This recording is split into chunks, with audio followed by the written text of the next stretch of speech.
In Season 2 of NCIS, Sydney, there are several key developments viewers are eager to see. A crossover with the main NCIS series or its spin-offs could be intriguing, even if it's limited to video calls or references. Fans also hope for a deeper exploration of lead agent Mackie's enigmatic past, potentially revealing more about her history and why she's so guarded. Additionally, seeing more personal interactions among Mackie, Bluebird, and Evie outside of work would enhance their character dynamics. Lastly, there is a desire to see JD's role as a father expand, particularly in light of his son's recent kidnapping and the emotional impact it had on him. 8 things I want to see happen in NCIS, Sydney Season 2. The first batch of episodes from NCIS, Sydney has filled me with high expectations for the show's second season. The spin-off is the first show in the NCIS franchise to take place outside the United States. The new location allows the show to create interesting storylines that would not be possible in a domestic NCIS series. The series is an exciting addition to the NCIS franchise and features a team of well-rounded characters. Season 1 also features a series of dramatic storylines and plot twists that NCIS is known for. The first season has made me excited about NCIS, Sydney Season 2 because it has opened up several stories through its short 8-episode run. While the plot possibilities for NCIS, Sydney Season 2 are endless, there are a few I am particularly looking forward to seeing. A crossover with NCIS. It has happened before with spin-offs. A crossover with NCIS or its other spin-offs would be an exciting addition to NCIS, Sydney. While a crossover with NCIS, Sydney seems impossible given its location, it can happen through video calls or international trips.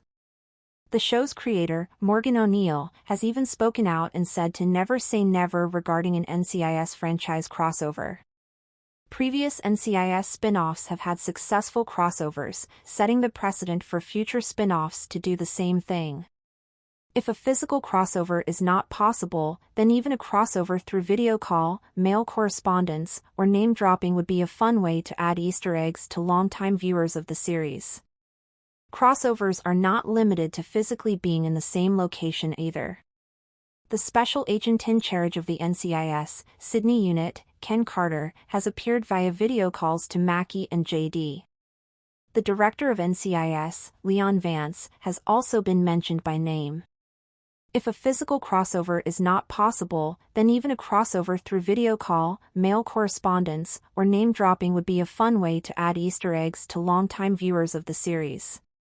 A crossover would also help connect the franchise, since the Sydney location adds distance to the other series. A look into Mackie's mysterious past. Mackie holds her secrets close to her.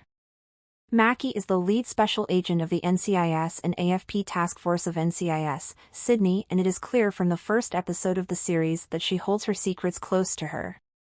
From her interactions with her team, she is very guarded and composed. Her composure is likely why she had trouble getting along with Bluebird at the beginning, because she and Blue are complete opposites. Mackie's guarded personality also hints at a mysterious past. Episode 4, Ghosted, offers a brief reveal into Mackie's tragic past. While interrogating a murder suspect, Mackie uses her experience in the Marines to connect to the suspect and help him open up to her. Not much else is known about Mackie's personal life, but from her short dialogue in the scene, it is clear that what she saw while on tour weighs on her heavily. I only hope that NCIS, Sydney Season 2 expands on Mackie's past and helps unravel her guarded exterior. Bluebird, Mackie, and Evie spending time together outside of work. They could befriend each other outside of work. When NCIS, Sydney first started, Mackie did not get along well with her teammates, particularly JD, but she also did not get along with Bluebird, the show's quirky forensic scientist. The NCIS, Sydney main characters all have their own personalities and skills, but over time, the series has shown the characters warming up to each other. It would be nice to see this continue into Season 2, especially with Mackie, Evie, and Bluebird. Episode 7, Bunker Down, showed the 3 characters working and spending time together. And even though it was for a case, it did show how the three agents can work with each other's strengths and personalities. I would like to see more interactions with the three of them in the mornings before the investigations begin or at the end when the cases wrap up.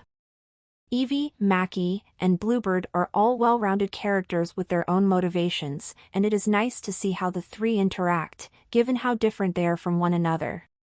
JD's expanded role in his family after the kidnapping scare. The kidnapping will likely make JD more protective. The NCIS Sydney season finale revealed JD's son was kidnapped by a wanted felon for the exchange of the season's villain, Anonymous. A previous episode had revealed that JD had a son, but not much else was known about his family life other than that he was in the middle of a divorce. NCIS shows are known for focusing on police work rather than the personal lives of the team members, but the integration of JD's son into the case made the stakes so much higher for the team. What I want to see for JD in NCIS Sydney Season 2 is an expanded role in his family. NCIS special agents do not have much time for a personal life given their tense workload, but given the scare that JD had regarding the kidnapping of his son, Jack, I would like to see JD make more of an effort to be in his son's life. He clearly cares very much about Jack, and it was clear in the season finale that the guilt of the kidnapping was weighing heavily on JD since he was not there to stop it.